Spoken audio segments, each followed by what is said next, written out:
3 months into my pregnancy, my husband suddenly asked for a divorce. I rushed to find him, only to overhear him chatting with a friend, claiming he had been reborn, that he'd come back in this life specifically to make things right with his childhood sweetheart, Delia Pruitt. His friend was stunned. "Are you out of your mind? Your wife is 3 months pregnant? Aren't you afraid she'll get so angry she'll terminate the pregnancy?" James Stevens laughed it off, utterly unconcerned. "Why would I worry? Linda Hayward went through 10 rounds of IVF to finally get pregnant. There's no way she'd just throw that away. Besides," he continued, "if she divorces me, she can go back to her parents. But Delia has no family. After divorcing that deadbeat, she's been raising her kid all alone. Do you know how hard that is? I've got it all figured out. Once Delia's child turns 10, I'll go back to Linda. It's only 5 years, no big deal." I stood frozen outside the door, numb to my core. My fingers moved on their own, dialing a number. "Hello. I'd like to schedule an abortion as soon as possible." Later, James deliberately arranged for us to finalize our divorce on the same day he and Delia would register their marriage. But this time, things were different. That day, the man who had always been so aloof, so coldly composed, looked like he'd lost his mind.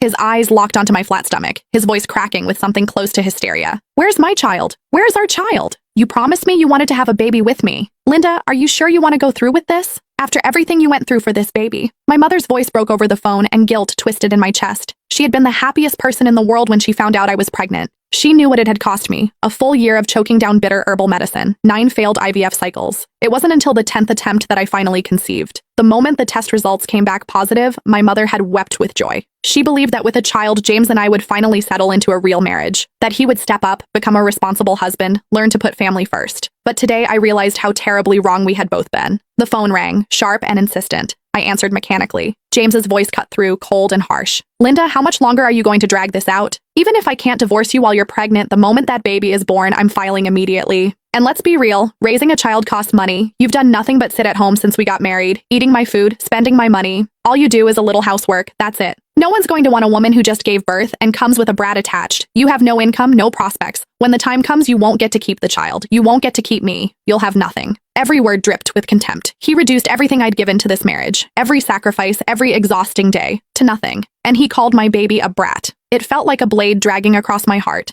slicing it open all over again. "James." My voice came out quiet, steady. He went silent on the other end. "I agree to the divorce." A pause. Then his tone shifted, bright with barely contained excitement. "Really? Great. Let's do it in 5 days. His voice softened, turning almost coaxing.